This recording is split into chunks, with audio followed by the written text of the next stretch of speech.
தயை என்றைக்கும் காணப்படுகிறபடினால் கர்த்தரை ஸ்தோத்திரிக்கிறேன். 4 மாதங்களை கழித்து இந்த 5வது மாதத்தில் பிரவேசிக்கும் ஸ்லாக்கியத்தை கர்த்தர் எளியவர்களாய் நமக்கு கிருபையாய் தந்திருக்கிறார்.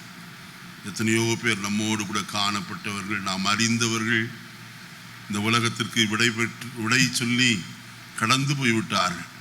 ஆனால் கர்த்தரோ இன்னும் நம்மை ஜீவனோடு சுகத்தோடு பலத்தோடு வைத்திருக்கிறார் என்று சொன்னால் நம்மை கொண்டு ஏதோ ஒரு காரியத்தை நிறைவேற்றத்தான், நம்மிலே நிறைவேறாத காரியத்தை நிறைவேற்றி முடிக்கத்தான் கர்த்தர் நமக்கு ஜீவனையும் சுகத்தையும் பலத்தையும் ஆரோக்கியத்தையும் தந்திருக்கிறார். அதில் நம் மனதிலே கொண்டு நாம் கர்த்தரை இன்னும் அதிகமாய் உறுதியாய் பிடித்து கொண்டு கர்த்தரை பின்பற்றுவோம், கர்த்தரை ஆராதிப்போம். இந்த காலை வழியிலே உங்களோடு கூட பேசும்படியாய் கர்த்தரின் இருதயத்தில் வைத்த ஒரு தேவனுடைய வார்த்தை ஏசாயா தீர்க்கதரிசியின் புஸ்தகம் 1ஆம் அதிகாரம் 19வது வசனத்தை நான் வாசிக்க கேட்போம். நீங்கள் மனம் பொருந்தி செவி கொடுத்தால் தேசத்தின் நன்மையை புசிப்பீர்கள். தலைகளை தாழ்த்தி ஜெபிப்போமா? மகா இரக்கமும் சிநேகம் நிறைந்த பரலோகத்தின் நல்ல பிதாவே, இந்த நல்ல நாளுக்காய் தம்மை நன்றி நிறைந்த இதயத்தோடு ஸ்தோத்திரிக்கிறோம். இந்த நாளிலே உம்முடைய பரிசுத்த சன்னிதானத்தில் ஒருமித்து கூடி உம்முடைய பரிசுத்த நாமத்தை தொழுது கொள்ளும் ஸ்லாக்கியத்தை இதுவரைக்கும் எங்களுக்கு தந்திருக்கிறதற்காய் ஸ்தோத்திரம். நீர் கூட்டி சேர்த்த உம்முடைய அருமையான மக்களுக்காய் ஸ்தோத்திரம். இன்றைக்கு உம்முடைய வார்த்தைக்கு முன்பதாய் நாங்கள் நிற்கிறோம். கர்த்தாவே, சொல்லும் அடியேன் கேட்கிறேன் என்று சொல்லி அந்த சின்ன சாமுவேல் சொன்னது போல் இந்த காலையில் நாங்களும் சொல்லுகிற ஐயா, எங்களோடு பேசும். இந்த ஆவிக்குரிய ஜீவிதத்தில், போராட்டம் நிறைந்த உலகத்தில், பாவமும் அக்கிரமும் பெருகி கொண்டு இருக்கிற இந்த காலகட்டத்தில் நாங்கள் எவ்விதமாய் உமக்கு சாட்சியாய் ஜீவிக்க வேண்டும் என்று நீர் எங்களோடு இடைபட வேண்டும் என நாங்கள் செபிக்கிறோம். அடியேனை முற்றிலும் உடைய சிலுவையின் கீழ் மறைத்து கொள்ளும். உம்மை மாத்திரம் அடியேன் உயர்த்தத்தக்கதாய் உதவி செய்வீராக. மாம்சீகமான ஒரு வார்த்தையும் அடியனுடைய வாயிலிருந்து புறப்படாதபடிக்கு உம்முடைய ஜனத்திற்கு பிரயோஜனமுள்ள வார்த்தைகளை போதிக்கத்தக்கதாய் அடியனுடைய நாவிலே ஆண்டவரே உம்முடைய வல்லமையுள்ள வார்த்தைகளை வைப்பீராக என்று ஜெபிக்கிறேன். ஆவியானவர் கிரியை செய்வீராக. அடியனை முற்றிலும் மறைத்து கொள்ளும்படி ஜெபிக்கிறேன். நீர் உயர்ந்திருப்பீராக, அடியேன் தாழ்ந்திருக்க உதவி செய்யும். கிருபை பெருகட்டும் இயேசுவின் நாமத்தில் பிதாவே, ஆமென். கர்த்தருடைய வசனத்தை மறுபடியும் வாசிப்போம். நீங்கள் மனம் பொருந்தி செவி கொடுத்தால் தேசத்தின் நன்மையை புசிப்பீர்கள். தீர்க்கதரிசியாகிய ஏசாயாவை கொண்டு இஸ்ரவேல் ஜனத்தோடு கூட கர்த்தர் சொல்லுகிற ஒரு வார்த்தை இவ்விதமாயிருக்கிறது. அதற்கு மேல் வசனத்திலே நான் வாசிக்கும் போது வழக்காடுவோம் வாருங்கள் என்று கர்த்தர் சொல்லுகிறார். உங்கள் பாவங்கள் சிவேர்ந்திருந்தாலும் உறைந்த மழையை போல் ஆகும். அவள் இரத்தாம்பரம் போல சிவப்பாயிருந்தாலும் பஞ்சை போல் ஆகும் என்று சொல்லி சொன்ன கர்த்தர், அழைப்பை கொடுத்த கர்த்தர், அங்கே 2வது அவர் விதமாய் சொல்லுகிறார். அழைப்புக்கு கீழ்ப்படுகிறவர்களோடு கூட கர்த்தர் பேசுகிற ஒரு வார்த்தை, நீங்கள் மனம் பொருந்தி செவி கொடுத்தால் தேசத்தின் நன்மையை என்ன செய்வீர்கள்? அருமையான கர்த்தருடைய பிள்ளைகளே, தேசத்தினுடைய நன்மையை நாம் புசிக்கும்படிக்கு அழைக்கப்பட்டவர்களாய் காணப்படுகிறோம். நம்முடைய ஜீவிதத்தில் கர்த்தர் நன்மையானதை தருகிறவரும் நன்மையானதை நமக்கென்று ஆயத்தப்படுத்தி வைத்திருக்கிறவருமாய் காணப்படுகிறார். ஆனால் அதை பெற்றுக்கொள்ள ஒரே ஒரு வார்த்தை செவி கொடுக்க வேண்டும் என்பதுதான் முக்கியமாக இருக்கிறது. நீதிமொழிகள் 1ஆம் அதிகாரம் கடைசி வசனத்தில் வாசிக்கும் போது, எனக்கு செவி கொடுக்கிறவன் எவனோ அவன் விக்கினமின்றி வாசம் பண்ணி ஆபத்திற்கு பயப்படாமல் அமைதியாயிருப்பான். அப்போ கர்த்தருக்கு செவி கொடுக்கிறவருடைய வாழ்க்கை எப்படிப்பட்டதா இருக்குமாம்? அமைதியாய், பீஸ்ஃபுல்லாய், சமாதானமாய் காணப்படும். அவன் எதற்கு பயப்பட மாட்டான்? ஆபத்திற்கு பயப்படாமல் விக்கினகத்திற்கு என்ன செய்து பாதுகாக்கப்பட்டு அவனுடைய வாழ்க்கை சமாதானமாய் காணப்படும். அதனால்தான் தாவீது சொல்லுகிறான் 4ஆம் சங்கீதத்துடைய கடைசியில, சமாதானத்தோட படுத்து கொண்டு என்ன செய்வேன்? நித்திரை செய்வேன். ஒவ்வொரு நாளும் நமக்கு நித்திரை சமாதானமா இருக்க வேண்டுமானால் நாம் செய்ய வேண்டிய ஒரே ஒரு காரியம், கர்த்தருடைய சத்தத்திற்கு நாம் என்ன செய்ய வேண்டும்? செவி கொடுக்க வேண்டியவர்களாய் நாம் காணப்படுகிறோம். வசனத்திலே வாசிக்கிறோம், யாத்திராகமத்தின் புஸ்தகம் 15ஆம் அதிகாரம் 26வது வசனத்தில் வாசிக்கும் போது, நீ உன் தேவனாகிய கர்த்தருடைய சத்தத்தை கவனமாய் கேட்டு அவர் பார்வைக்கு செம்மையானவைகளை செய்து அவருடைய கட்டளைகளுக்கு செவி கொடுத்து அவருடைய நியமங்கள் யாவையும் கை கொண்டால் நான் எகிப்தியருக்கு வரப்பண்ணின வியாதிகளில் ஒன்றையும் உனக்கு என்ன செய்ய வரப்பண்ணே, நானே உன் பரிகாரியாகிய கர்த்தர் என்று சொல்லி கர்த்தருடைய வசனத்தில் நான் வாசிக்கும் போது அறிந்து கொள்ள முடியும். தர்மியான காலை வேளையில நான் ஒன்று சொல்லுகிறேன், கர்த்தருடைய வார்த்தைக்கு செவி கொடுக்கிற மனுஷனுடைய வாழ்க்கையில கர்த்தர் கொடுக்கிற ஆசீர்வாதம் அங்கே சொல்லப்பட்டிருக்கிறது. நானே உன் பரிகாரியாகிய கர்த்தர் வியாதியை உன்னை விட்டு என்ன செய்வேன்? விலக்குவேன் என்று வாக்குத்தத்தம் பண்ணினவர் உண்மை உள்ளவராயிருக்கிறார். அவர் வாக்கு மாறுகிறவர் அல்லவே அல்ல. அவர் சொன்னதை செய்கிற தேவன் என்று கர்த்தருடைய வசனத்தின் மூலமாய் நான் வாசிக்கிறோம். அவர் சொல்லியும் செய்யாதிருப்பாரோ, அவர் வசனித்தும் நிறைவேற்றாதிருப்பாரோ என்று தானே வசனத்தில் நான் வாசிக்கிறோம். அப்படியானால் நீங்கள் மனம் பொருந்தி செவி கொடுத்தால் தேசத்தினுடைய நன்மையை என்ன செய்வீர்கள்? நீங்கள் புசிப்பீர்கள் என்றுதான் கர்த்தருடைய வசனம் சொல்லுகிறது. யாருடைய தேசம், எதற்கு, எந்த தேசத்தை நமக்கு தருகிறார்? இந்தியாவை தரான்னு சொன்னாரா? அல்ல. நமக்கு கொடுக்கிற ஒரு நல்ல தேசம் ஒன்று உண்டு. அருமையானே, அந்த தேசத்தை குறித்து அருமையான பக்தன் ஏசாயா சொல்லும் போது இவ்விதமாய் அவன் சொல்லுகிறத நாம் பார்க்க முடியும். வாசிப்போமா? 33ஆம் அதிகாரம் 17வது வசனத்தை நான் வாசிக்கலாம். உன் கண்கள் ராஜாவை மகிமை பொருந்தினவராய் காணும், தூரத்துள்ள தேசத்தை. அருமையானே, தூரத்திலே ஒரு தேசம் ஒன்று உண்டு. அந்த தேசத்தை நம்முடைய கண்கள் என்ன செய்யும்? பார்க்கும். அதை குறித்து பக்தன் சொல்லுகிறதான காரியம் நிவிதமாயிருக்கிறது. வசனத்தை வாசிப்போமா? எபிரேயருக்கு எழுதின நிருபம் 11ஆம் அதிகாரத்தில் வாசிக்கிற வேளையில கர்த்தருடைய வார்த்தை விதமாய் சொல்லுகிறத நாம் பார்க்க முடியும். எபிரேயருக்கு எழுதின நிருபம் 11ஆம் அதிகாரம் 9வது வசனத்திலிருந்து வாசிக்கலாம். விசுவாசத்தினாலே அவர் வாக்குத்தத்தம் பண்ணப்பட்ட தேசத்துல பரதேசிய போல சஞ்சரித்து அந்த வாக்குத்தத்திற்கு உடன் சுதந்திரராகிய ஈசாக்கோடு யாக்கோபோடு கூடாரங்களிலே குடியிருந்தான். ஏனெனில் தேவன் தாமே உண்டாக்கின அஸ்திவாரங்கள் உள்ள நகரத்திற்கு அவன் என்ன செய்தானா? வசனம் சொல்லுகிறது, தேவன் தாமே என்ன செய்தது? கட்டி உண்டாக்கின அஸ்திவாரங்கள் உள்ள நகரத்திற்காக அவன் என்ன செய்திருந்தானாம்? காத்திருந்தான். அவன் செய்த அடுத்த காரியத்தை பாருங்கள்.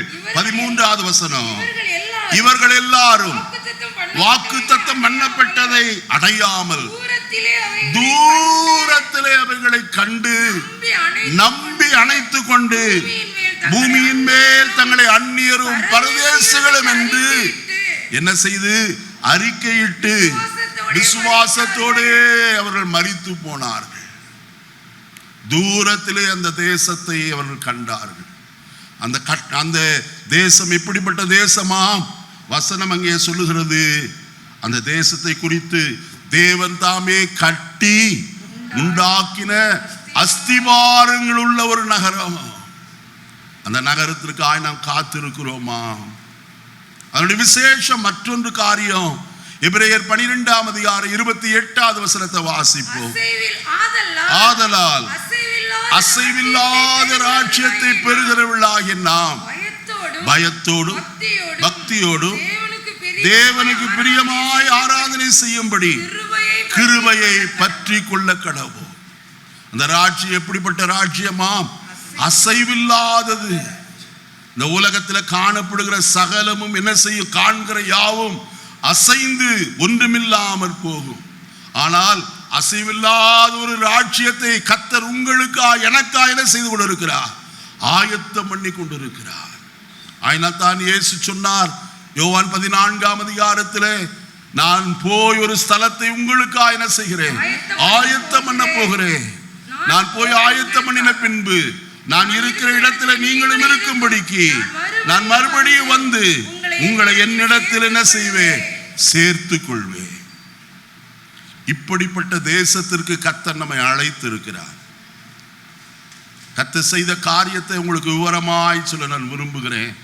சங்கீதம் 105 8ஆம் வசனத்திலிருந்து 11ஆவது வசனம் வரைக்கும் நான் வாசிக்கலாம். 1000 தலைமுறைக்கென்று அவர் கட்டளையிட்ட வாக்கையும் ஆபிரகாமோடே அவர் பண்ணின உடன்படிக்கையும் அவர் ஈசாக்குக்கு இட்ட ஆணையையும் என்றென்றைக்கு நினைத்திருக்கிறார். அவர் யாக்கோபுக்கு பிரமாணமாகவும் இஸ்ரவேலுக்கு நித்திய உடன்படிக்கையாகவும் உறுதிப்படுத்தி உங்கள் சுதந்திர பாகமான கானான் தேசத்தை உனக்கு பூமிக்குரிய கானானுக்காக கர்த்தர் ஆபிரகாமுக்கு வாக்கு பண்ணினார். ஈசாக்கோடு கூட ஆணையிட்டார். யாக்கோபோடு கூட அவர் உடன்படிக்கை செய்கிறவராய் காணப்பட்டார். இப்படிப்பட்ட ஒரு தேசம், அந்த தேசத்தை குறித்து நிறைய காரியம் கர்த்தருடைய வேதத்தில் உண்டு. லேவியராகமத்தின் புஸ்தகம் 20ஆம் அதிகாரம் 24ஆவது வசனத்தை வாசிக்கலாம். லேவியராகமம் 20:24 வசனத்தை எடுத்து பிரட்டி பாருங்க, இருக்கா இல்லையா? நீங்கள் அவர்கள் தேசத்தை சுதந்தரிப்பீர்கள் என்று உங்களோட சொன்னேன். பாலும் தேனும் ஓடுகிற அந்த தேசத்தை உங்களுக்கு சுதந்திரமாக கொடுப்பேன். உங்களை மற்ற ஜனங்களை விட்டு பிரித்தெடுத்த உங்கள் தேவனாய கர்த்தர் நானே. இங்க வசனத்தில் எழுதப்பட்டிருக்கிற காரியத்தை கவனியுங்கள். வசனம் என்ன சொல்லுகிறது? நீங்கள் அவர்கள் தேசத்தை சுதந்தரிப்பீர்கள். யாருடைய தேசம்? ஏத்தியர், எமோரியர், பெர்ஷியர், அங்க 7 ஜாதிகளுடைய தேசத்தை கர்த்தர் தருவேன் என்று என்ன செய்தார்?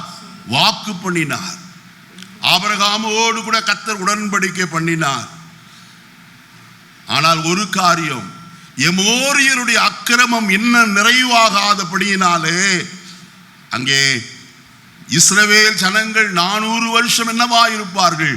அடிமைத்தனத்துக்குள்ளாய் காணப்படுவார். அந்நிய ஜாதியாரை அவர்கள் சேவிப்பார்கள்.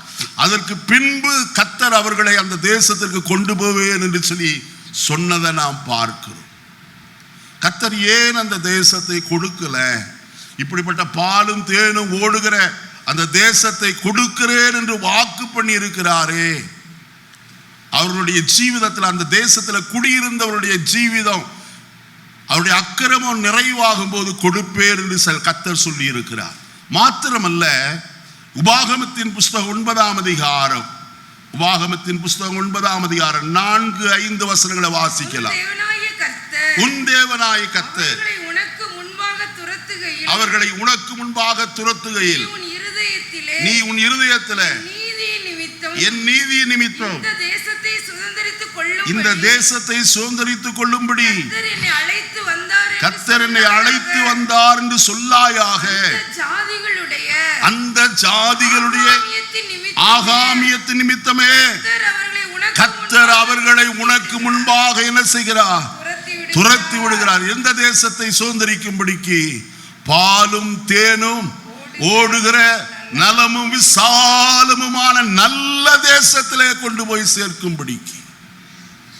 அருமையானவர்களே, பாலும் தேனும் ஓடுகிறது என்று சொன்னால் அப்படியே பால ரோட்ல ஓடுமா என்றெல்லாம் கேட்டால் அப்படி அல்ல. அவருடைய சரியான விளக்கம் என்னவென்று சொன்னால், அங்கே ஆடு மாடுகளுடைய பெருக்கம் நிறைவாய் காணப்படும். அங்கே ஆடு மாடுடைய பெருக்கம் நிறைவாயிருந்தால் பாலுக்கு அங்கே குறைவே இல்லை, பால் பொருளுக்கும் குறைவு இல்லை. ரெண்டாவது தேன் இருக்கும். ஐயா, எல்லா மரத்திலையும் தேன் கூடு கட்டி இருக்குமா என்று சொன்னால் அதனுடைய காரியமும் இருக்கிறது. கடுவெளி கழித்து வனாந்திர புஷ்பத்தை போல என்ன செய்யுமா, செழிக்கும் என்று 35ஆம் அதிகாரம் ஏசாயாவிலே வாசிக்கிறோம். அப்ப புஷ்பங்கள் நிறைந்து இருக்கிறபடினாலே அந்த தேசத்துல தேனுக்கு என்ன இல்லை, பஞ்சம். இப்ப புரிஞ்சுதா உங்களுக்கு? பாலும் தேனும் ரோட்ல ஓடாது ஐயா. இந்த உலகத்துல அரசியல்வாதிகள் சொல்றாங்க பாலும் ஓடும் தேனும் ஓடும் என்று சொல்லி. ஆனால் கர்த்தர் அதற்கு முன்னையே எத்தனையோ வருஷங்களுக்கு முன்பு சொல்லி இருக்கிறார் இஸ்ரவேல் ஜனத்தோடு, பாலும் தேனும் ஓடுகிற நலமும் விசாலமுமான நல்ல தேசத்தில் உங்களை கொண்டு போய் சேர்க்கும்படிக்கு நான் என்ன செய்திருக்கிறேன், இறங்கினேன் என்று சொல்லி சொல்லுகிறார். அந்த தேசத்தில் என்ன இருக்கும், ஆடு மாடுகளின் பெருக்கம். அங்கே அடுத்தது அங்கே புஷ்பம் பயங்கரமாய் பூக்கிறதாய் காணப்படும். அதனால தேனுக்கும் பாலுக்கும் என்ன இல்லை, பஞ்சம் என்பதே இல்லை. இரண்டாவது அந்த தேசத்துடைய விசேஷம் என்னவென்று சொன்னால், எசேக்கியேல் தீர்க்கதரிசியின் புஸ்தகம் 20ஆம் அதிகாரம், எசேக்கியேல் 20ஆம் அதிகாரம் வாசிப்போமா? கர்த்தருடைய வசனத்தை 6வது வசனத்தை வாசிப்போம். நான் அவர்களை எகிப்து தேசத்திலிருந்து அழைப்பேன் என்றும் அவர்களுக்காக நான் பார்த்து வைத்தது போதும். யாருக்காக? என்னுடைய ஜனத்திற்காக நான் என்னத்தை செய்து வைத்திருக்கிறேன், பார்த்து வைத்திருக்கிறேன். நம்ம சொல்றோம் இல்ல, பிள்ளைகளுக்கு நல்ல திருமணம் செய்யும் போது அல்லது நமக்கு ஒரு நல்ல வீடு வரும்போது ரியல் எஸ்டேட்டு அட்வர்டைஸ்மெண்ட் நிறைய வருகிறது. உடனே போய் எந்த இடத்தையும் வாங்குறது இல்லை, போய் பார்க்கிறோம். ஒரு தடவைக்கு 2 தடவை பார்க்கிறோம், விசாரிக்கிறோம். அல்லது புரோக்கர் மூலமாய் நாம் காரியத்தை கேட்டு விசாரித்து அதற்கு பிறகு வாங்குறோம். கர்த்தர் தேசத்தை கொடுக்கிறதற்கு முன்பு எவ்வளவு அன்பு பாருங்க. அந்த ஜனத்திற்கு கொடுக்கும்படி அவர் போய் பார்த்து வந்தாராம். ஒரு அல்லேலூயா சொல்ல மாட்டீங்களா? கர்த்தர் போய் பார்த்து வந்த அந்த நல்ல தேசம். 16வது வசனத்தை வாசிப்போம். 16வது வசனம், அதே இதுல 16. வாக்குத்தத்தம் பண்ணினதும் பாலும் தேனும் ஓடுகிறதும் எல்லா தேசங்களின் சிங்காரமா இருக்கிறதுமான தேசம். அந்த தேசத்தை குறித்த 2 காரியத்தை இந்த 16வது வசனத்தில் சொல்கிறார். ஒன்று, அந்த தேசம் எப்படிப்பட்டது, கர்த்தரால் வாக்குத்தத்தம் பண்ணப்பட்ட தேசம். கர்த்தரே வாக்கு பண்ணின அந்த தேசத்தை நான் உனக்கும் உன் சந்ததிக்கும் என்ன செய்வேன், சுதந்திரமாய் கொடுப்பேன் சொன்னார். இரண்டாவது, அந்த தேசம் எப்படிப்பட்ட தேசமாம், சிங்காரமான தேசம். குளோரியஸ் லேண்ட் என்று எழுதப்பட்டிருக்குது ஆங்கிலத்தில். சிங்காரமான தேசம். அது அசிங்கமாய் இருக்காது, அழகாய் காணப்படுகிற அந்த தேசம். அடுத்த காரியத்துடைய வசனத்தில் வாசிக்கும் போது 106ஆம் சங்கீதம் 24வது வசனத்தை வாசிப்போம். 106ஆம் சங்கீதம் 24. அவர் தமது ஜனங்களை மிகவும் பழுக பண்ணி, எந்த வசனம் வாசிக்கீங்கம்மா? 106:24, 2வது இடது கை பக்கத்தில் இருக்கு. அவருடைய வார்த்தையை விசுவாசியாமல் இச்சிக்கப்படத்தக்க தேசம். எப்படிப்பட்ட தேசமா அப்படின்னா என்னங்க அர்த்தம்?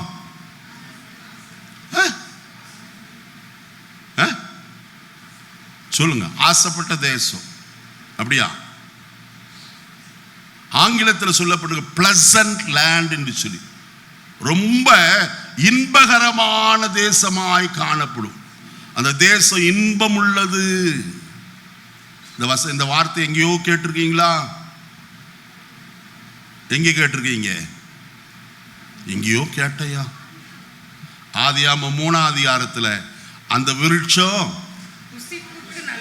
பார்வைக்கு இன்பமானது. எப்படிப்பட்டது அப்படின்னா என்னது? பிளசன்ட், அவ்வளோ அழகா இருக்கும்.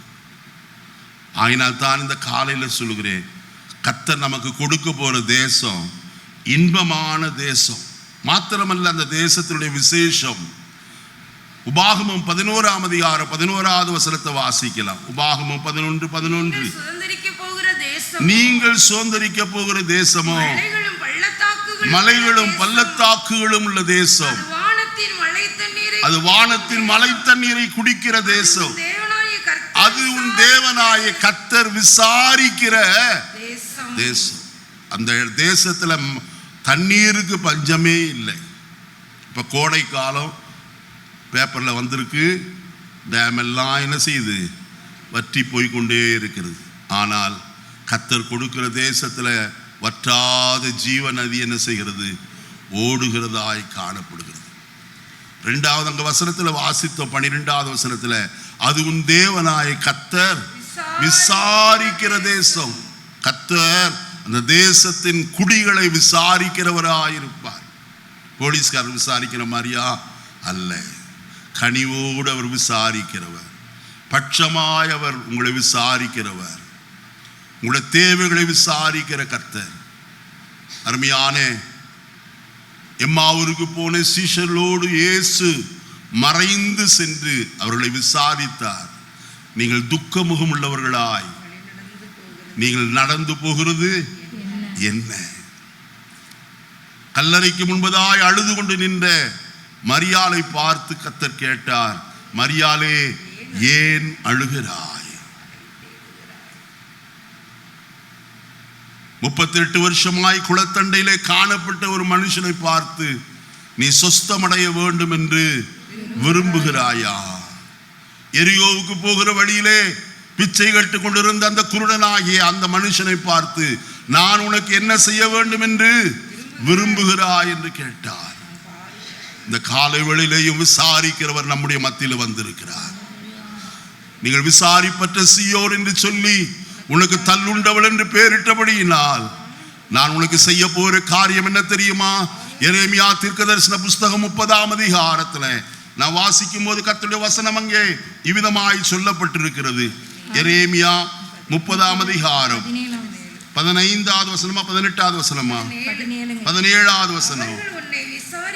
அவர் உன்னை விசாரிப்பற்ற சீயோன் என்று சொல்லி உனக்கு தள்ளுண்டவள் என்று பெயரிட்டபடியால் நான் உனக்கு ஆரோக்கியம் வரப்பண்ணி உன் காயங்களை என்ன செய்வேன், ஆற்றுவேன் என்று யார் சொல்லுகிறது?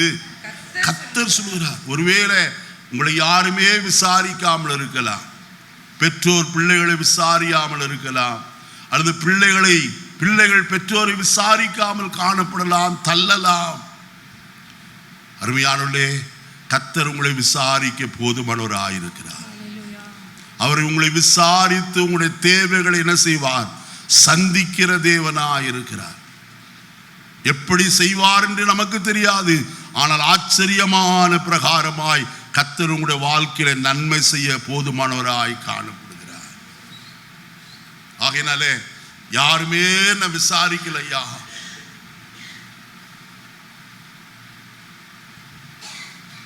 என்று சொல்லி நீங்கள் யோசித்துக் கொண்டிருந்தால், இந்த காலையில கர்த்தர் உங்களை விசாரிக்கிற தேசத்திற்குள்ளே நீங்கள் வந்திருக்கிறீர்கள் என்று பொருள்.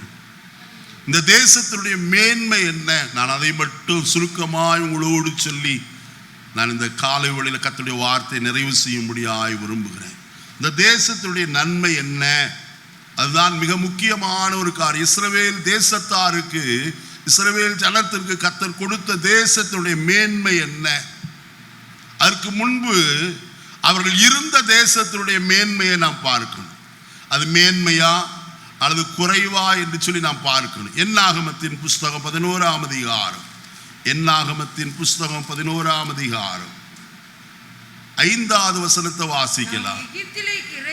நாங்கள் எகிப்திலே கிரயமில்லாமல் சாப்பிட்ட மச்சங்களையும் வெள்ளரி காய்களையும் கொம்மட்டி காய்களையும் கீரைகளையும் வெங்காயங்களையும் வெள்ளை பூண்டுகளையும் நாங்கள் நினைக்கிறோம். இப்பொழுது எங்கள் உள்ளம் என்ன செய்கிறது?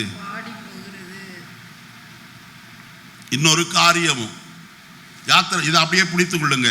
யாத்திராகம 13ஆம் அதிகாரம், யாத்திராகம 13ஆம் அதிகாரம்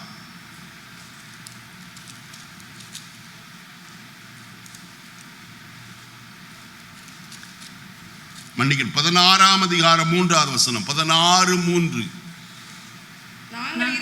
நாங்கள் இறைச்சி பாத்திரங்கள் அண்டையில் உட்கார்ந்து அப்பத்தை திருப்தியாக சாப்பிட்டு எகிப்து தேசத்திலே கர்த்தரின் கையால் செத்து போமானால் தாவிலை.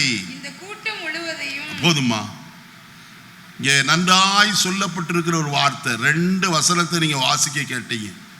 என்னாகமம் 11ஆம் அதிகாரம் 5வது வசனத்தையும், யாத்திராகமம் 13ஆம் அதிகாரம் 16ஆம் அதிகாரம் 3வது வசனத்தையும் வாசிக்க கேட்டீர். எகிப்து தேசத்தினுடைய நிலைமை, அவங்க சொல்றாங்க, நாங்கள் இறைச்சி பாத்திரங்கள் அண்டையிலே உட்கார்ந்து எப்படி புசித்தோம்? அப்பத்தை திருப்தியாய் புசித்தோம். அங்க எவ்வளவு இதாரு சொல்றாங்க பாருங்க. எந்த பாத்திரத்தில் உட்கார்ந்து இருந்தாங்களா? பாத்திரத்துக்கிட்ட நிறைய கலைய, நிறைய இறைச்சி. அங்க உட்கார்ந்துக்கிட்டு அப்பத்தை எப்படி சாப்பிட்டாங்களா? திருப்தியா சாப்பிட்டாங்களா? இல்லவே இல்லை. அவர்களை ஒடுக்கினார்கள், சிறுமைப்படுத்தினார்கள். ஆனா சில பேருக்கு வீராப்பு இருக்கும் பாருங்க. தாங்க ஒருவேளை எப்படி இருந்தாலும் சரி, வெளியே வரும்போது வீராப்பா பேசுவாங்க. அதை போல இந்த இஸ்ரவேல் ஜனங்க அடிச்சாலும் பரவாயில்ல, நாங்கள்லாம் எப்படி தெரியுமா அப்படிங்கிற ஒரு கூட்டத்தை அறிவுங்க. அங்கே என்னாகும் 11ஆம் அதிகாரம் 5வது வசனத்தில் வாசித்தோமே, எகிப்திலே நாங்கள் கிரயம் இல்லாமல் சாப்பிட்ட. யாராவது காசு கொடுக்காம கிடைக்குமா? அப்ப என்ன செய்யறாங்க? பொய் சொல்றாங்க. நாங்கள் கிரயம் இல்லாமல் சாப்பிட்ட சாப்பாடெல்லாம் என்னது சொல்லுங்க? மச்சம், மீன் சாப்பிட்டாங்களா? அடுத்தது வெள்ளரிக்காய் சாப்பிட்டாங்களா? அடுத்தது கொம்மட்டிக்காய் சாப்பிட்டாங்களா? அடுத்தது கீரை சாப்பிட்டாங்களா? வெள்ளை பூண்டு சாப்பிட்டாங்களா? வெங்காயத்தையும் சாப்பிட்டாங்களா? மலையாளத்தில் ஒரு வார்த்தை கூட்டவும் சேர்த்துருக்கு, சிற்றுள்ளி சபோலா என்று சொல்லி. சின்ன வெங்காயத்தையும் சாப்பிட்டாங்களாம், பெரிய வெங்காயத்தையும் சாப்பிட்டாங்களாம். வெங்காயத்தில் 2 இருக்குல்ல. நல்ல கவனிங்க. ஏன் இதை சொல்லுகிறேன்? அதெல்லாம் எண்ணத்தை கொண்டு வரும். எவனாவது வெங்காயம் சாப்பிட்டு பக்கத்தில் வந்தா எப்படி இருக்கும்? ஒரு சிரிப்பு சிரிச்சா நீங்க முகத்தை இப்படி திருப்பிக்கிங்க. ஏன்? அவ்வளோ நாத்தம். பூண்டு 4 வாயில போட்டு நல்லா அசைச்சிட்டு வந்தான்னு வைங்க, மென்னுட்டு வந்தான்னா பக்கத்தில் நிற்பீங்களா? நாற்றம் பிடித்த சாப்பாட்டை சாப்பிட்டவனுக்கு எவ்வளவு வீராப்பு பாருங்க. அவன் தான் சொல்ற காரியம், நாங்க இந்த மண்ணா எங்களுக்கு வெறுப்பாயிருக்கு. என்னாகமம் 21ஆம் அதிகாரம், என்னாகமம் 21ஆம் அதிகாரம் வாசிருமே. அது வாசிட்டு அடுத்த காரியத்துக்குள்ள போவோம். என்னாகமம் 21 5வது வசனத்தை வாசிப்போம். ஜனங்கள் தேவனுக்கும் மோசேக்கும் விரோதமாய் பேசி, நாங்கள் வனாந்திரத்திலே சாகும்படி நீங்கள் எங்களை எகிப்து தேசத்திலிருந்து வர பண்ணின என்ன? இங்கே அப்பமும் இல்லை, தண்ணீரும் இல்லை. இந்த அற்பமான உணவு எது? அற்பமான உணவு. முதல்ல என்ன சொன்னாங்க தெரியுங்களா? கர்த்தர் அந்த மன்னாவை கொடுத்தப்ப, யாத்திராகமம் 16ஆம் அதிகாரத்துக்கு வாங்க. யாத்திராகமம் 16ஆம் அதிகாரம் வாசிப்போமா? வசனத்தை 31வது வசனத்தை வாசிப்போம். இஸ்ரவேல் வம்சத்தார் அதற்கு மன்னா என்று பெயரிட்டார்கள். அது கொத்துமல்லி அளவாயும் வெண்மை நிறமாயும் இருந்தது. அதன் ருசி தேனிட்ட பணியாரம் போல் இருந்ததா. எங்க சாப்பிட்டாங்க?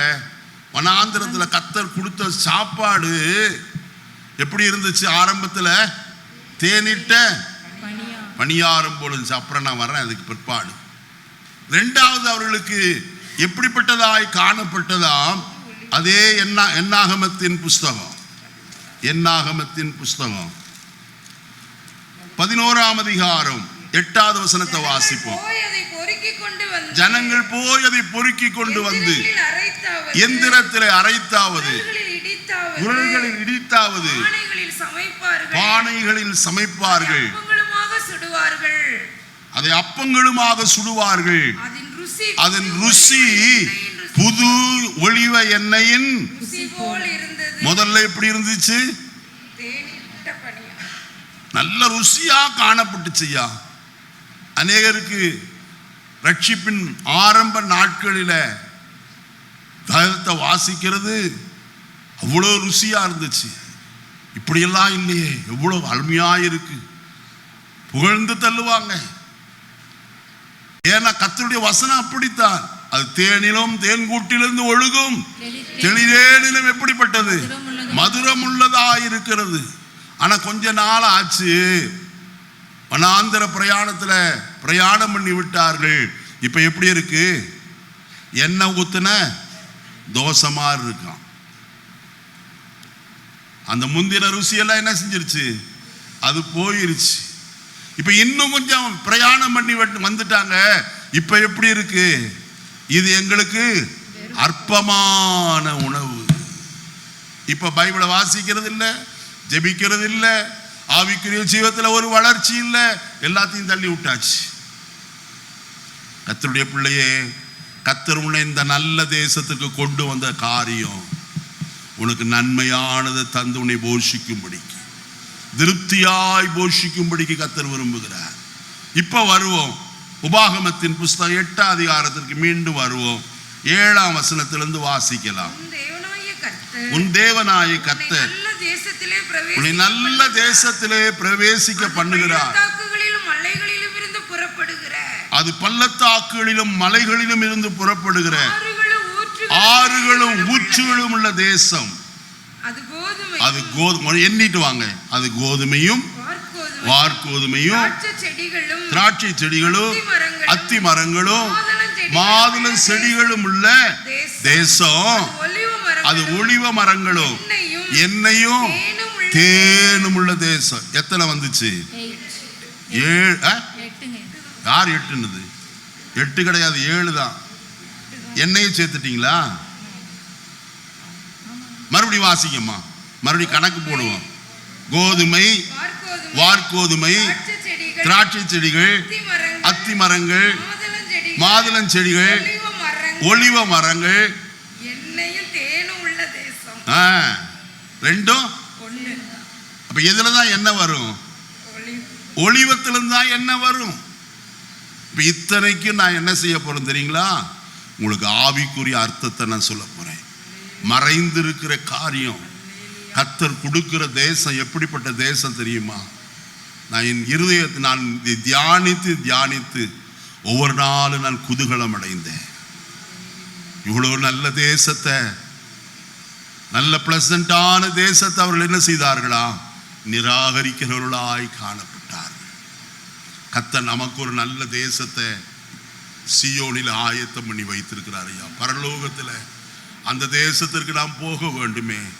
அதற்கு நாம் இந்த இஸ்ரவேல் ஜனத்தை போல முரட்டாட்டம் உள்ளவர்களாய், இச்சிக்கிறவர்களாய், விக்கிரகாராதனையில் சிக்குண்டவர்களாய், முறுமுறுக்கிறவர்களாய் காணப்படாதபடிக்கு கர்த்தருக்கு பிரியமாய் நாம் ஆராதனை செய்து அந்த ராஜ்யத்தில் போய் சேரும்படியாய் நாம் முயற்சி பண்ணுவோம்.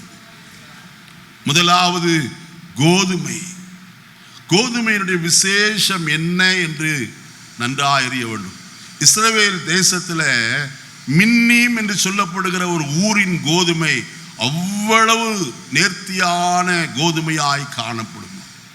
தர்சீசுக்கு போகிற கப்பலிலே அந்த கோதுமையை ஏற்றி கொண்டு தேசங்களிலே போய் வியாபாரம் செய்வார்கள். முதற்தரமான கோதுமை விளைகிற இடம் ஒன்று உண்டானால் அது இஸ்ரவேல் தேசம்தான்.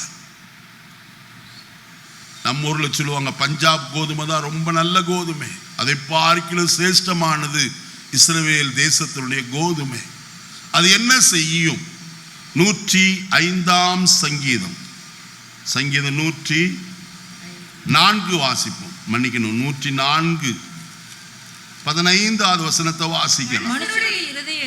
மனுஷருடைய இருதயத்தை மகிழ்ச்சியாக்கும் திராட்சரசத்தையும் அவனுக்கு முகக்களை அவனுக்கு முகக்கலையை உண்டு பண்ணும் எண்ணெயையும் மனுஷனுடைய இருதயத்தை ஆதரிக்கும் ஆகாரத்தையும் விளைவிக்கிறார். பாருங்க, ஆகாரம் எது? கோதுமைதான் ஆகாரமாய் காணப்படுகிறது. அப்ப அந்த கோதுமை மனுஷனுடைய இருதயத்தை என்ன செய்யும்? ஆதரிக்குமா? என்ன செய்யும்? ஆதரிக்கும். அவனுக்கு பலத்தை அவன் கொடுக்கிறதா இருக்கிறது. நான் இன்னும் இதே அப்படியே வைத்துக் கொள்ளுங்க. இன்னொரு வசனத்தையும் கூட்டி சேர்த்து சொல்ல விரும்புகிறேன். 27ஆம் அதிகாரம் ஆதியாகமத்தின் புஸ்தகம் 37வது வசனத்தை வாசிப்போம். 27:37 ஆதியாகமம். ஈசாக்கு ஏசாவுக்கு பிரதியுத்தரமாக இதோ நான் அவனை உனக்கு எஜமானாக வைத்தேன். நான் உனக்கு அவனை எஜமானாக வைத்தேன். அவன் சகோதரர் எல்லாரிலும் அவனுக்கு ஊழியக்காரராய் கொடுத்து அவனை தானியத்தினாலும் திராட்சரசத்தினாலும் என்ன செய்தேன்? ஆதரித்தேன். ஆகாரம் மனுஷனுடைய இருதயத்தை என்ன செய்யும்? ஆதரிக்கிறதாய் காணப்படும். ஆகாரம் இல்லைன்னா எப்படி இருப்பான்? அவன் மரித்து போவான். அப்ப கர்த்தர் நல்ல கோதுமையை தருகிற முதலாவது அது நம்மை ஆதரிக்கும். அருமையானவர்களே, வேத வசனமாகிய மன்னா நம்ம என்ன செய்யும்? ஆதரிக்கிறதாய் காணப்படும். எல்லா விதத்திலேயும் நம்மை ஆதரித்து நடத்துகிறது தேவனுடைய வார்த்தை ஆகிய மன்னா. இரண்டாவது காரியம், கோதுமை மட்டுமல்ல, வசனத்தில் வாசிக்கிறோம் வார்கோதுமை என்று. அந்த உபாகமம் 8ஆம் அதிகாரத்தில் வாசித்தோம். கோதுமை, அடுத்தது என்னது? வார்கோதுமை. வார்கோதுமை என்ன?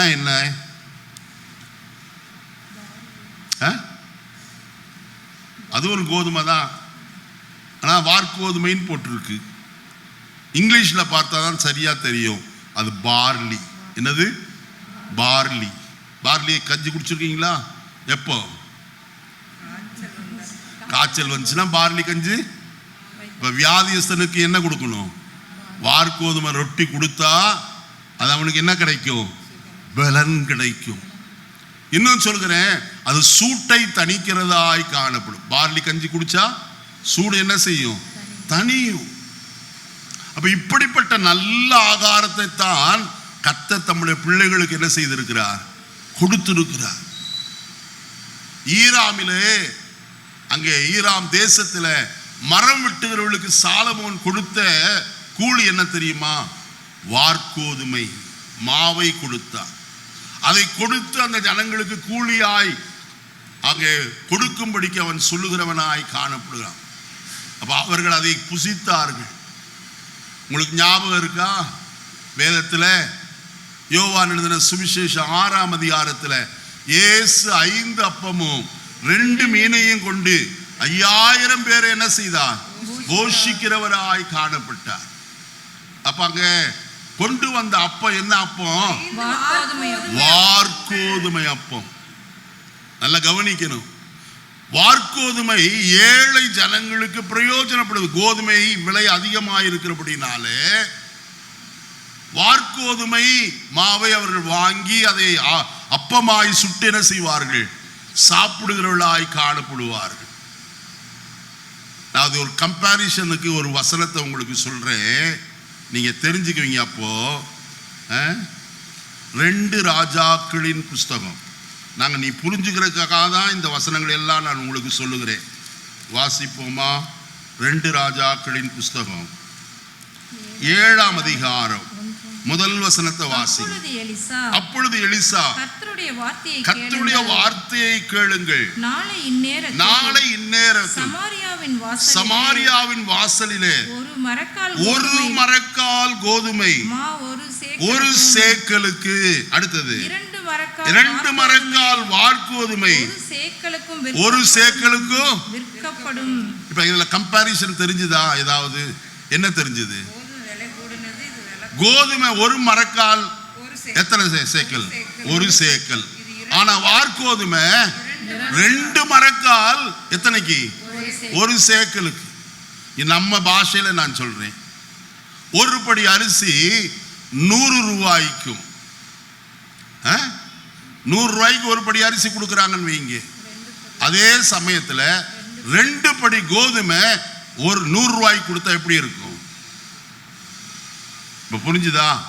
அப்ப எது விலை சீப்பு? வார்கோதுமை விலை சீப்பு. அப்போ சீப்பா இருக்கிறது ஏழைகளை என்ன செய்யும்படிக்கு? ஆதரிக்கும்படிக்கு. அப்ப அந்த ஆகாரத்தை அவர்கள் புசித்தார்கள் என்று சொல்லி நான் உங்களுக்கு சொல்கிறேன். அவர் 5 அப்பத்தையும் 2 மீனையும் கொண்டு எத்தனை பேரை போஷித்தார்? 5000 பேரை. எப்படி போஷித்தாரா? திருப்தியாய் அவர் போஷிக்கிறவராய் காணப்பட்டார். இன்னொரு வசனத்தையும் வாசிக்கலாம். ரூத்தின் புஸ்தகம் 1ஆம் அதிகாரம் 22வது வசனத்தை வாசிப்போம். ரூத் 1:22. இப்படி நகோமி மோவாபிய ஸ்திரீயான தன் மருமகள் ரூத்தோடு கூட மோவாப் தேசத்திலிருந்து திரும்பி வந்தால் வார்கோதுமையின் அறுப்பின் துவக்கத்திலே அவர்கள் பெத்லகேமுக்கு எப்போ வந்தாங்க? வார்கோதுமையின் அந்த நாட்கள், வார்கோதுமையின் அறுப்பின் நாட்கள். அவள் 5ஆம் வசனத்துல ஒரு செய்தியை கேட்டாள். கர்த்தர் தமது ஜனங்களை சந்தித்தார் என்றும் அவர்களுக்கு ஆகாரம் அருளினார் என்றும் அவள் மோவாப் தேசத்துல கேள்விப்பட்டு எழுந்து புறப்பட்டு வந்தார். அப்ப கர்த்தர் அருளுகிற ஆகாரம் எவ்வளவு மேன்மையானது என்பதை நன்றாய் புரிந்து கொள்ளுங்க. சாதாரண ஆகாரத்தை கர்த்தர் கொடுக்கல. கர்த்தருடைய வசனத்திலே வாசிப்போமானால் 132ஆம் சங்கீதத்தில் கர்த்தருடைய வார்த்தை விதமாய் சொல்லப்பட்டிருக்கிறதை நாம் பார்க்கலாம். 132ஆம் சங்கீதம் வாசிப்போமா? அங்கே 15வது வசனம். அதன் ஆகாரத்தை நான் ஆசீர்வதித்து வருவேன், அதன் ஏழைகளை நான் அப்பத்தினால் என்ன செய்வேன்? அப்ப திருப்தி ஆக்குவது எது? அப்பம். கர்த்தர் கோதுமையினாலும் வார்கோதுமையினாலும் தம்முடைய ஜனங்களை என்ன செய்தார்? ஆதரித்தார், திருப்தி ஆக்கிறவராய் காணப்பட்டார். வசனத்தை வாசி. 81ஆம் சங்கீதம் கடைசி வசனத்தை வாசிப்போம். 81ஆம் சங்கீதம் கடைசி வசனம். உச்சிதமான கோதுமையினால் அவர்களை போஷிப்பேன், கன்மலையின் தேனினால் உன்னை பாருங்க. உச்சிதமான கோதுமை. அருமையான கர்த்தருடைய பிள்ளைகளே, கர்த்தருடைய நாமத்தை அறிக்கை செய்து விசுவாசத்துக்குள்ள வந்த பிறகு நம்முடைய வாழ்க்கை எவ்வளவாய் மாறிற்று என்பதை சற்று சிந்திக்க வேண்டும். நம்முடைய ஆதி நிலைமையை பாருங்க. நம்முடைய பெற்றோர் இருந்த நிலைமையை கொஞ்சம் யோசித்து பாருங்க. நம்ம எந்த நிலைமையில இருந்தோம்? இன்றைக்கு நம்மை கர்த்தர் வைத்திருக்கிற நிலைமை எப்படிப்பட்டதா இருக்கிறது? யோசித்தோமானால் கர்த்தரை நாம் ஸ்தோத்தரிக்காமல் இருக்கவே முடியவே முடியாது. நம்முடைய முற்பிதாக்களை பார்க்கிலும் கர்த்தர் நம்மை மேன்மையாய் உயர்த்தி நம்மை ஆசீர்வதித்து வைத்திருக்கிறார். அவருடைய வழிகளை நினைக்கணும், அவருடைய செயல்களை நாம் நினைவு கூர்ந்து கர்த்தரை துதிக்கணும். இனி 3வது காரியம் அந்த வசனத்தில் நான் வாசிக்கும் போது திராட்சையை குறித்து சொல்லப்பட்டிருக்கிறத நாம் பார்க்கலாம். திராட்சை என்ன செய்யும்? சகரியா 9:17 வாசிப்போம். சகரியா 9:17. அவருடைய காருண்யம் என்னை பெரியவனாக்கும், அவருடைய சௌந்தரியம் எத்தனை பெரியது. தானியம் வாலிபரையும் புது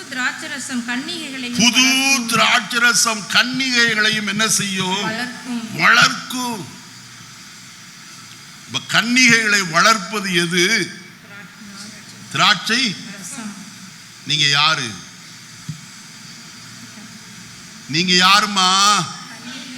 சபையாரே, சகோதரன்மாரே, நீங்கள் யார்? நிச்சயம் தானா? சில பேர் யோசிச்சுட்டு இருக்காங்க, கன்னத்தில் கை வச்சுட்டு, என்ன பாஸ்ட் என்னத்தையோ சொல்றாரே, முழங்காலுக்கும் மொட்டை தலைக்கு முடிச்சு போடுறாரோ? அப்படி போடவே மாட்டேன். வசனம் என்ன சொல்லுகிறதோ அதை சொல்லுகிறேன். 2 கொரிந்தியர் 11ஆம் அதிகாரம் 2வது வசனத்திலிருந்து வாசிங்க. 2 கொரிந்தியர் 11ஆம் அதிகாரம் 2வது வசனம். நான் உங்களை கற்புள்ள கன்னிகையாக கிறிஸ்து என்னும் ஒரே புருஷனுக்கு ஒப்பு கொடுக்க நியமித்திருக்கிறார். நம்ம எல்லாம் யாரு சொல்லுங்க? அப்படியா? என்ன வாசித்தீங்க? என்ன சொல்றீங்க? அதை சொல்லாம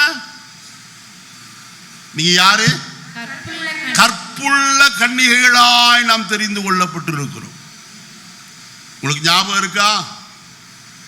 மத்தேயு எழுதின சுவிசேஷம் 25ஆம் அதிகாரத்தில் மணவாளனுக்கு எதிர்கொண்டு போக புறப்பட்ட 10 கன்னிகைகள் யாருக்கு எதிர்கொண்டு போனாங்க? மணவாளன் வரப்போகிறார், அவருக்கு எதிர்கொண்டு போனாங்க. மணவாளன் வர தாமதமான போது 10 பேர் என்ன செஞ்சாங்க? நல்ல ஷீட்டை விரிச்சு நல்லா படுத்து தூங்கிட்டாங்க. நடுராத்திரில ஒரு சத்தம் வந்தது, மணவாளன் வருகிறார் என்று சொல்லி. உடனே எந்திரிச்சு என்ன செய்தாங்க? ஆயத்தப்பட்டார்கள்.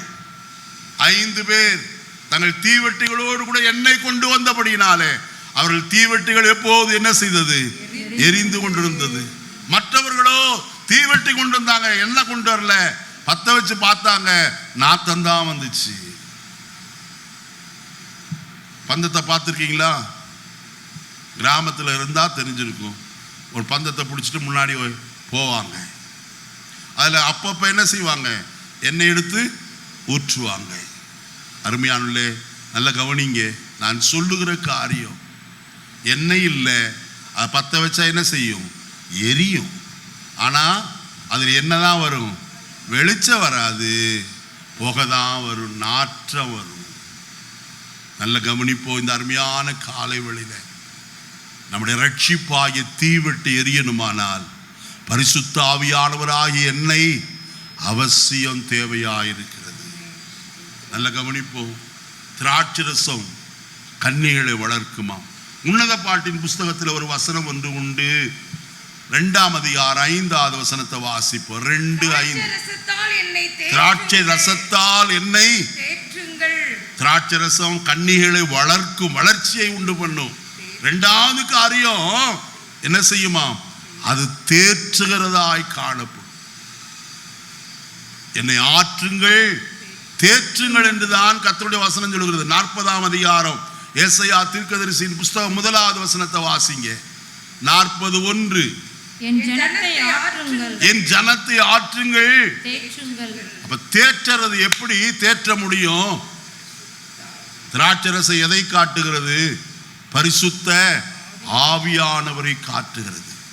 அதனால்தான் இயேசு சொல்லும் போது அங்கே யோவான் எழுதின சுவிசேஷத்தில் இவ்விதமாய் அவர் சொன்னதை நாம் பார்க்க முடியும். வாசிப்போமா? யோவான் எழுதின சுவிசேஷம் 14ஆம் அதிகாரம் 16வது வசனம். 14:16. நான் பிதாவை வேண்டிக் கொள்வேன், என் பிதாவை வேண்டிக் கொள்வேன், அப்பொழுது என்றென்றைக்கும் உங்களுடனே கூட இருக்கும்படிக்கு சத்திய ஆவியாகிய வேறொரு தேற்றரவாளனை அவர் உங்களுக்கு என்ன செய்வார்? அப்ப ஆவியானவர் தான் யாராயிருக்கிறது? தேற்றரவாளனாய் காணப்படுகிறவர். பரிசுத்த ஆவியானவர் உங்களுக்குள்ள இருந்தால் நீங்கள் உடைந்து போகிற சமயத்தில், சோர்ந்து போகிற வேளைகளில், மனம் நொந்து போகிற காலகட்டத்தில், தோல்விகளை சந்திக்கிற வேளையில கர்த்தருடைய ஆவியானவர் உங்களை என்ன செய்வார்? தேற்றுகிறவராய் காணப்படுவார். தேர்தல் வர வேண்டுமா? இந்த தேர்தல் அல்ல, தேர்தல் நம்முடைய இருதயத்தின் ஆழத்தில் தேற்றப்பட வேண்டுமானால் ஆவியானவர் மிக அவசியமாய் காணப்படுகிறார். அதனால்தான் இயேசு சொன்னார், நான் இந்த உலகத்தை விட்டு போகிறேன், நான் போய் தேற்றரவாளனை என்ன செய்வேன்? உங்களுக்கு அனுப்புவேன். அவர் எல்லா விதத்திலும் உங்களை என்ன செய்வார்? தேற்றுவார் என்று எழுதப்பட்டிருக்கிறது. தேற்றுகிற ஒரு தேற்றரவாளன் நம்மோடு கூட எப்பொழுதும் காணப்படுகிறார். இந்த ஆவியானவர் வந்து வந்து போறவர் அல்ல. ட்ரம் நேரம் அதிகமாக வேகமாக கொட்டும் போது, அது வேகமாய் பாட்டுப்படும் போது அப்பதான் ஆவியானவர் வருவார் அல்ல. எந்த நேரத்தில் உங்களுக்குள்ளே அவர் என்ன செய்கிறார்? வாசமாயிருக்கிறாரே. அந்த ஆவியானவர் உங்களை என்ன செய்கிறவர்? தேற்றுகிறவர், தேற்றுகிறவாளர் மாத்திரமல்ல, அது வளர்ச்சியை உண்டு பண்ணும், ஆவிக்குரிய ஜீவத்தில் உங்களுக்கு வளர்ச்சியை உண்டு பண்ணுவது எது? கர்த்தருடைய ஆவியானவர் உங்களை போதித்து நடத்துகிறவராய் காணப்படுகிறார். வழி இதுவே, இதிலே நட என்று சொல்லி நம்மை எச்சரித்து உணர்த்துகிறவர் யார்? ஆவியானவர் தான். உங்களுக்கு ஜெபத்திலே உதவி செய்கிற, இன்னபடி வேண்டிக் கொள்ள வேண்டும் என்று உங்களுக்கு உதவி செய்கிறவர் யார்? பரிசுத்த ஆவியானவர். அவர்தான் உங்களை தேர்ச்சுகிறவர். அவர் உங்களுக்கு தேவை அல்லவா? அடுத்து அது மாத்திரமல்ல, 1 சாமுவேலின் புஸ்தகம் 30ஆம் அதிகாரத்திற்கு வருவோம். 1 சாமுவேல் 30 12வது வசனத்தை நாம் வாசிப்போம். அத்திப்பழ அடையின் ஒரு துண்டையும், அத்திப்பழ அடையின் ஒரு துண்டையும், அடையில் ஒரு துண்டையும், வற்றலான 2 திராட்சை, வற்றலான 2 திராட்சை பழ குலைகளையும் அவனுக்கு கொடுத்தார்கள். அவன் சாப்பிட்ட பின்பு, அவன் அதை சாப்பிட்ட பின்பு அவனுடைய உயிர் திரும்ப அவனுக்குள் வந்தது. நீ வீட்டுல போய் இது முழுவதும் வாத்துங்க, நான் சொல்றதுக்கு நேரம் இல்லை. அமலேக்கியர் வந்து, அங்கே வசனத்தில் என்ன வாசிப்போமானால், தாவீது தென்புறத்து சீமையிலே அவன் தங்கி இருக்கிறான். சவுலுக்கு பயந்து ஓடிக்கொண்டு 600 பேரோடு தன் மனைவி மக்களோடு கூட காணப்படுகிறான். அந்த வேளையிலே அமலேக்கியர் வந்து எல்லாவற்றையும் கொள்ளையடித்து போய்விட்டார்கள். தாவீது திரும்பி வருகிறான். யுத்தத்திற்கு போய் பார்த்தால் கூடாரம் எல்லாம் காலியா இருக்கு. எல்லாவற்றையும் அமலேக்கியர் என்ன செய்து விட்டார்கள்? கொண்டு போய் விட்டார்கள். என்ன செய்வது என்று தெரியவில்லை. அவனோடு கூட காணப்பட்டவர்கள் எல்லாரும் அவன் மேல் என்ன செய்ய பார்த்தார்கள்? கல்லெறிய பார்த்தார்கள். அவனோ தன் தேவனாய கர்த்தருக்குள் என்ன செய்தான்? தன்னை திடப்படுத்தி கொண்டான். கர்த்தரிடத்தில் கேட்டான், கர்த்தாவே நான் போகலாமா, நான் அதை திருப்பிக் கொள்வேனா என்று கேட்டான். ஆலோசனை கேட்கிறதுல தாவீது ஒரு சிறந்தவன். கர்த்தரிடத்தில் ஆலோசனை கேட்டான். போ, எல்லாவற்றையும் என்ன செய்வாய்? திருப்பிக் கொள்வாய் என்று கர்த்தர் ஆலோசனை சொன்னான். போகிற வழியில அந்த அமலேக்கியர் எங்கே இருக்கிறார்கள், எப்படி எங்கே தங்கி இருக்கிறார் என்று அறியும்படிக்கு அங்கே கிடந்த ஒரு வாலிபனை பிடித்தார். அவன் எகிப்தியனுக்கு அவன் ஒரு வேலைக்காரனாய் காணப்பட்டான். 3 நாளைக்கு முன்னே அவன் என்ன செய்தானாம்? வியாதிப்பட்டான். அவனுடைய முதலாளி அவனை தள்ளி விட்டு விட்டான். அவனை பிடித்தார்கள். அவனுக்கு என்ன கொடுத்தார்கள்? சொல்லுங்க, வாசிங்க. அத்திப்பழ அடையையும் வற்றலான 2 திராட்சை குலைகளையும் கொடுத்தார்கள். அவன் சாப்பிட்ட போது அவனுடைய உயிர் அவனுக்குள்ள என்ன செய்தது? அருமையான கர்த்தருடைய பிள்ளைகளே, திராட்சை ரசம் நம்மை உயிர்ப்பிக்கிறதாய் காணும். கர்த்தர் நமக்கு வைத்திருக்கிற தேசத்தினுடைய கனிகள் எவ்வளவு சிறந்தது. நம்மை உயிர்ப்பிக்கிற தேவனுடைய வார்த்தை, தேவனுடைய ஆவியானவர் நமக்கு தேவையாயிருக்கிறார். சரி, இப்படியே சொல்லி கொண்டு போனால் இன்னும் நிறைய இருக்கிறது. அதை குறித்து நான் சொல்ல, இந்த 7 காரியத்தை மட்டும் நான் வேகமாய் சொல்ல விரும்புகிறேன். இன்னொரு 10 நிமிஷத்துல வாசிப்பு. அடுத்தது அத்தி பழத்தை கர்த்தர் அந்த தேசத்துல வைத்திருந்தார். அத்தி என்னத்துக்கு உதவும்? 2 ராஜாக்களின் புஸ்தகம் 20ஆம் அதிகாரம் 7வது வசனத்தை வாசிப்போம். 2 ராஜாக்கள் 27. பின்பு ஏசாயா அத்திப்பழத்து அடையை கொண்டு வாருங்கள் என்றார். கொண்டு வந்து பிளவையின் மேல் பற்று போட்ட போது, அப்ப அத்திப்பழம் என்ன செய்யும்? வியாதியை குணமாக்கும். இந்த வேத வசனத்துல எல்லாம் இருக்கு ஐயா. அவர் தமது வசனத்தை அனுப்பி அவர்கள் என்ன செய்யும்? குணமாக்கும் வல்லமை எதில உண்டு? கர்த்தருடைய வசனத்துல உண்டு. நீங்க வாசிக்க உங்களோட நோயின் செல்கள் எல்லாம் என்ன செய்யும்? அழிந்து போகும். கர்த்தர் பரிபூர்ண ஆரோக்கியத்தை உங்களுக்கு கொடுக்க எப்படிப்பட்டவர்? வல்லவராய் காணப்படுகிறார். நல்ல கவனிங்க. அந்த 12 வருஷமாய் வியாதிப்பட்ட அந்த ஸ்திரீயானவள் இயேசுவின் வஸ்திரத்தின் ஓரத்தை போய் என்ன செய்தால்? தொட்டாள். தொட்ட உடனே அவள் என்ன செய்தாள்? ஆரோக்கியம் அடைந்ததை தன் சரீரத்திலே அந்த வஸ்திரத்தின் ஓரம் எதை காட்டுகிறது தெரியுமா? கர்த்தருடைய கற்பனைகளை காட்டுகிறது. கர்த்தருடைய கட்டளையை காட்டுகிறது. நான் இதை சொல்லும் போதெல்லாம் நீங்க குறிச்சு வைக்க மாட்டேங்கிறீங்க. என்னமோ காதில் கேட்குற பாஸ்டர் என்னமோ சொல்றாரு அப்படின்ட்டு போறீங்க. வசனத்தினுடைய ஆழத்துக்குள்ள உங்களை கொண்டு போகிறேன். நல்ல கவனிங்க. வசனத்தை வாசிப்போமா? மார்க் எழுதின சுவிசேஷம் 5ஆம் அதிகாரத்திற்கு வருவோமா? மார்க் எழுதின சுவிசேஷம் 5ஆம் அதிகாரம் வாசிப்போமா? 25வது வசனம், 27வது வசனம். இயேசுவை குறித்து கேள்விப்பட்டு நான் அவருடைய வஸ்திரங்களை ஆகிலும் தொட்டால் சுஸ்தமாவேன் என்று சொல்லி ஜனக்கூட்டத்திற்குள்ளே அவருக்கு பின்னாக போய் வஸ்திரத்தின் ஓரத்தை என்ன செய்தால்? இது எதை காட்டுகிறது? லேவியர் ஆகமத்தின் புஸ்தகம் 15ஆம் அதிகாரம். நான் ஒரே ஒரு வார்த்தையை மட்டும் நான் சொல்கிறேங்க, நிறைய இருக்கு. 19 28 வரைக்கும் வாசிக்கணும். லேவியர் ஆகமம் 15ஆம் அதிகாரம்.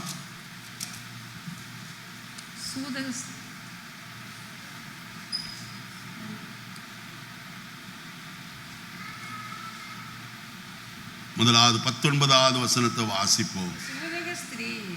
தன் சரீரத்தில் உள்ள உதிர ஊரலின் நிமித்தம் 7 நாள் தன் விளக்கத்தில் இருக்க கடவுள்.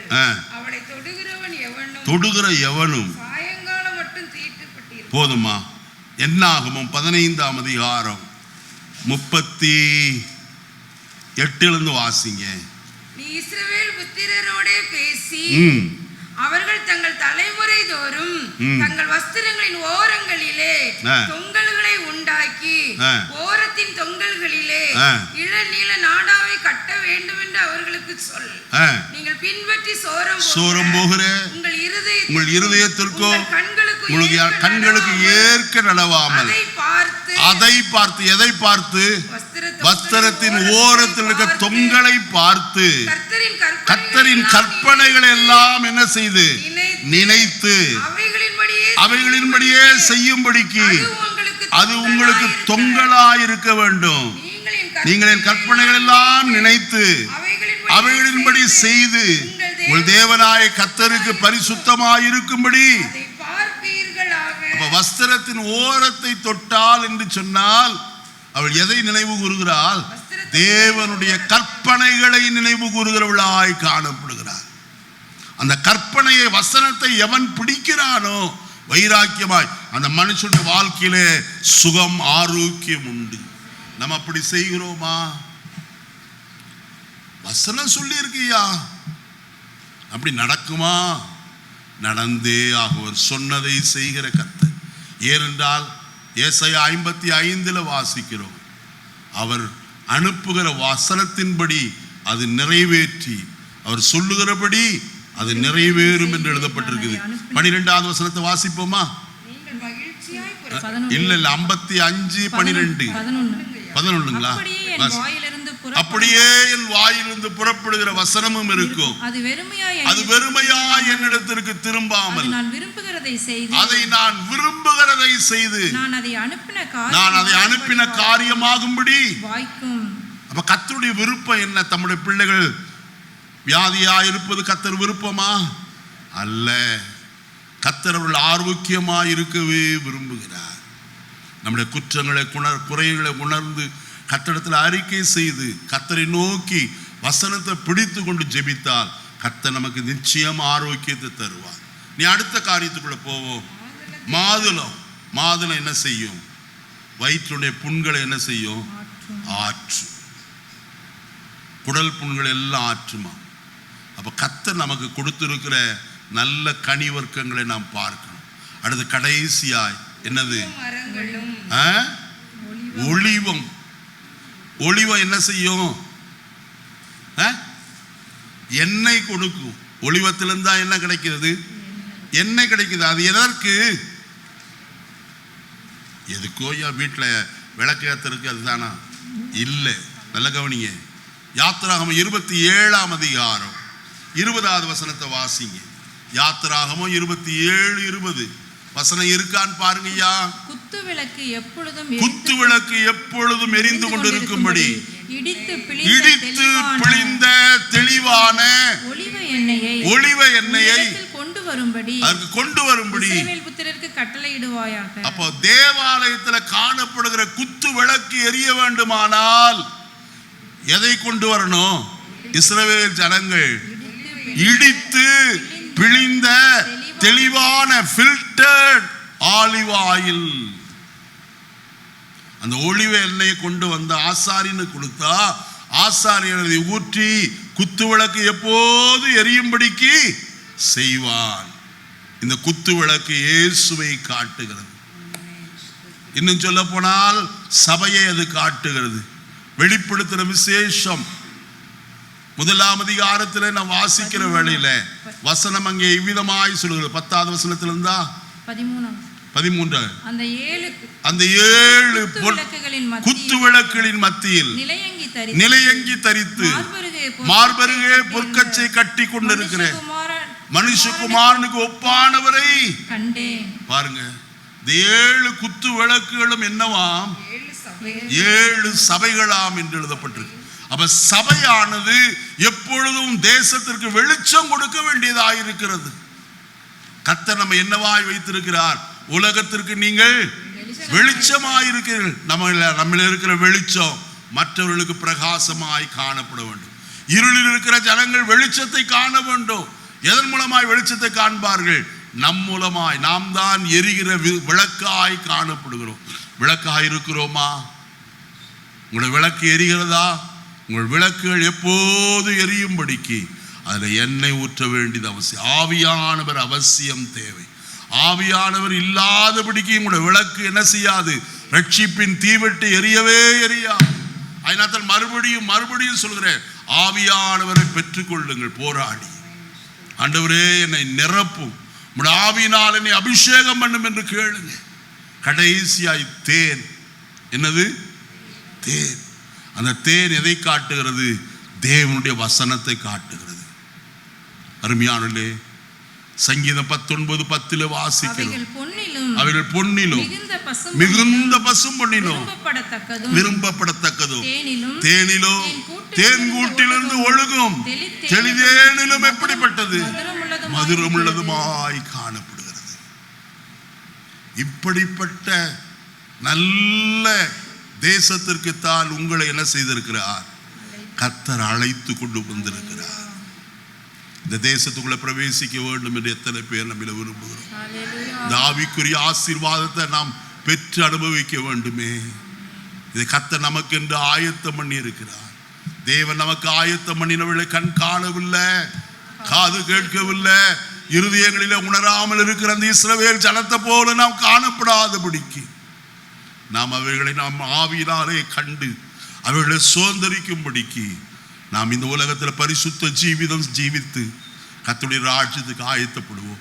எந்த விதத்தில் உலகத்தால் கரைபடாதபடிக்கு, உலக மாம்ச பிசாசிகள் நம்மை ஜெயம் எடுத்து விடாதபடிக்கு, நாம் உலக மாம்ச பிசாசை ஜெயித்தவர்களாய் ஒவ்வொரு நாளும் கர்த்தருக்கென்று வெற்றியுள்ள வீரர்களாய் ஓட கர்த்தர் நமக்கு தயவு செய்வாராக. கர்த்தர் இந்த வார்த்தைகளினால் உங்களை ஆசீர்வதிப்பாராக. ஆமென்.